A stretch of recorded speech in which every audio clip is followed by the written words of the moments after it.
গরুর গোশত মিষ্টি কুমড়া দিয়ে খেয়েছেন কখনো?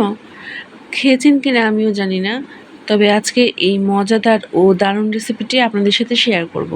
প্রথমেই প্যানে দিয়ে দিচ্ছি 4 টেবিল পরিমাণ তেল এবং তার সাথে দিয়ে দিচ্ছি 4টা বড় বড় পেঁয়াজ কুচি এবং তারপরে অ্যাড করে দিচ্ছি 1 চা চামচ আদা, 1 চামচ রসুন বাটা এবং 1 চা চামচ জিরে বাটা এবং তার সাথে 2 চামচ পরিমাণ পেঁয়াজ বাটাও অ্যাড করে দিব। সাথে আরও অ্যাড করে দিব 1.5 চামচ পরিমাণ লবণ এবং 1 চামচ পরিমাণ হলুদ এবং 1 চামচ পরিমাণ ধনিয়া এবং সবগুলো একটু এদিক ওদিক করে তারপরে ফ্রেশ যে মাংসটা আমি ধুয়ে রেখেছিলাম সেই গরুর মাংসটা আমি অ্যাড করে দিচ্ছি। গরুর গোশতের যে পানিটা বের হবে সেটা এবং মশলা একসাথে কষিয়ে এই মাংসটা একটা দারুণ একটা মজা হবে খেতে। আর অন্যদিকে কিন্তু আমি মিষ্টি কুমড়া একটু বড় বড় সাইজ কেটে রেখেছি, দেখতেই পাচ্ছেন। মাছে আমরা যেভাবে মিষ্টি কুমড়া দিই, গোশতে কিন্তু ওর চেয়ে একটু বড় সাইজ করে দিতে হবে, কেননা গোশত সেদ্ধ হতে একটু সময় লাগে।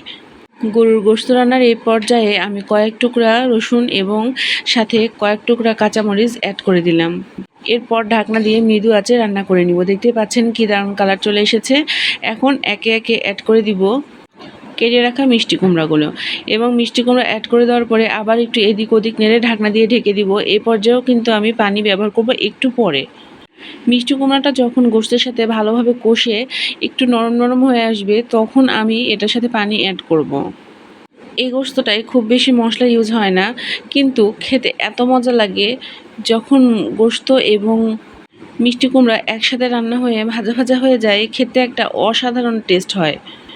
যে বা যারা এই গোশত রান্নাটা এইভাবে খেয়েছেন সেই বলতে পারবেন সত্যি কেমন লাগে। যারা এখনও এভাবে গরুর গোশত খাননি তারা কিন্তু একবার ট্রাই করে দেখতে পারেন। এখন আমি ঢাকনা দিয়ে দিলাম এবং অপেক্ষা করব একটু পানি ছেড়ে এটা যাতে একসাথে কষিয়ে নেওয়া যায়। একটু কষানো হলে দেখতেই পাচ্ছেন একটু পানি বের হয়েছে, আমি আবার ঢেকে দিলাম এবং ঢাকনা উঠিয়ে কিছুক্ষণ পরে আমি 1 কাপ পরিমাণ পানি অ্যাড করেছি এবং দেখতেই পাচ্ছেন যে এটা এখনও রান্না হচ্ছে। এটা কিন্তু রান্নার এখনও কিছুই হয়নি, আরও রান্না করতে হবে এবং এই পর্যায়ে বারবার এই তরকারিটা নেড়ে দিতে হবে। মিষ্টি কুমড়া দিয়ে গরুর গোশত রান্না করলে দেখা যায় যে তলা লেগে যাওয়ার সম্ভাবনা থাকে, তো এই জন্যই বারবার একটু নেড়ে দিতে হবে যাতে তলা লেগে না যায়। আমার আজকের এই রেসিপিটি আপনাদের কেমন লাগলো অবশ্যই আমাকে কমেন্টে জানাবেন, কেননা আপনার কমেন্ট আমার জন্য অনেক গুরুত্বপূর্ণ। দেখতেই পাচ্ছেন তরকারিটা খুব সুন্দর হয়ে বলক উঠছে, তবে রান্নার কিন্তু এখনও আরও বাকি আছে। রান্নার এই পর্যায়ে আমি দারচিনি ও এলাচ ভেজে গুঁড়ো করে রেখেছি সেটা অ্যাড করে দিব এবং আরও কিছুক্ষণ রান্না করতে থাকব।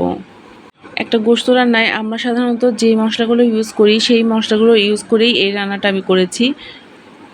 শুধুমাত্র মিষ্টি কুমড়া ব্যবহারের জন্য রান্নাটা একটা অন্য মাত্রায় গিয়ে দাঁড়িয়েছে। আজকে এখানেই শেষ করছি। আগামীকাল আবারও হাজির হব নতুন কোনো ভিডিও নিয়ে। সে পর্যন্ত সবাই ভালো থাকবেন, আমাকে আপনাদের দোয়ায় রাখবেন।